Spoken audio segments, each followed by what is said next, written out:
Liverpool are known the world over as the Reds. It might surprise you though to learn they haven't always played in a full red strip. And over the years, Liverpool's home kits have been blue, white, blamed in part for cup final defeats and even changed football as we know it. Here we guide you through a quick history of Liverpool's home kit. Our story begins back in the 1880s when Everton occupied Anfield and wore a variety of colours. One of their strips was a blue and white quartered shirt.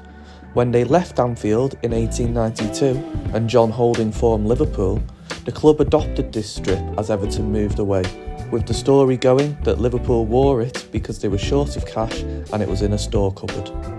Liverpool didn't actually wear red until 4 years after they were founded, but at this time even the shorts were black too.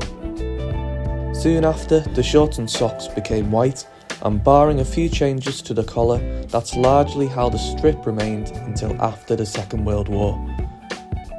The liver bird that's synonymous with Liverpool didn't always take pride of place on the chest. 1950 was actually the first time Liverpool wore the badge, as they lost to Arsenal in the FA Cup final.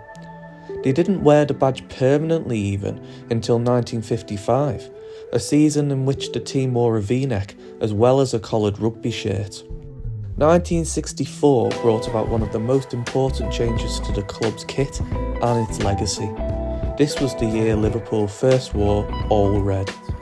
They decided to play in all in red, but Ronnie did like a modelling job. The story goes that Bill Shankly walked around Big Ronnie, because he was a big man. And, he said, big man, back. Makes you look even bigger, all this, this red kit.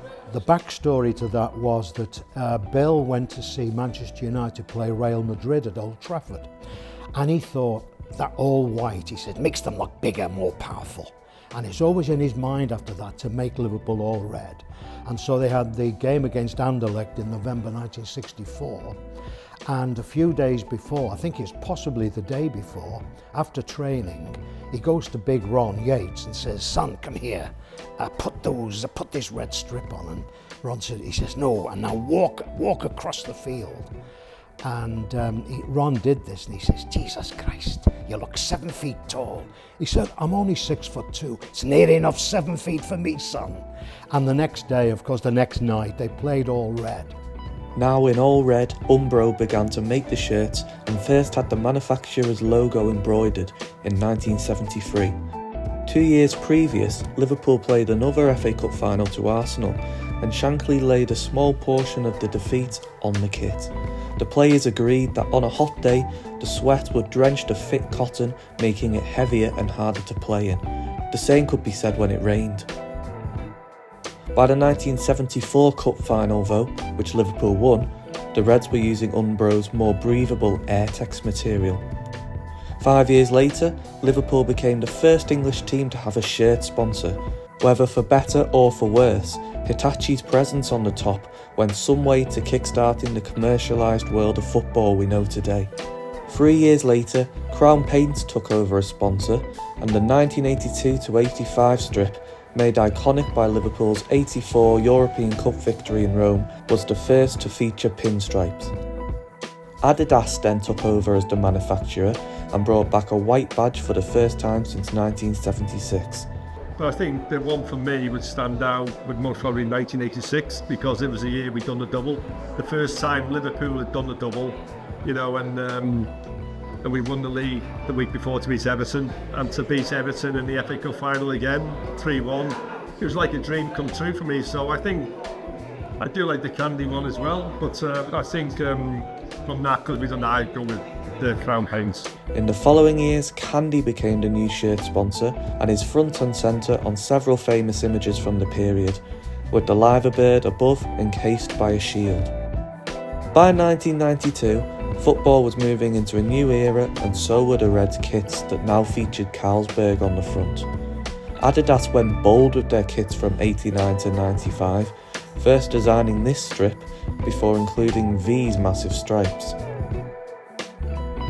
For the club's 100th anniversary, there was also a new badge introduced, which is closer to what we know as the club's modern commercial logo. Reebok took over as the makers in 1996 and heavily marketed the away strips, but kept the red home shirts relatively simple. Their reign lasted 10 years before Adidas returned with ultra-lightweight, almost silky material. In 2010, Standard Chartered took the place of Carlsberg as shirt sponsor following 18 years on the kit. 2 years later, Liverpool returned to a simple liver bird on the front of the kit as American company Warrior took on the job of manufacturer. This coincided with the beginning of Liverpool releasing a selection of new kits every single season. Warrior's parent company, New Balance, replaced their logo on the shirt from 2015 to 2020 in some of the best years of Liverpool's modern history. In 2020, with the deal expired, global company Nike won a legal battle to become the Reds' new manufacturer, with the club now earning over £100 million from shirt and merchandise sales. Nike's partnership lasted just 5 years though, with Adidas now set for a third term producing the famous red kit.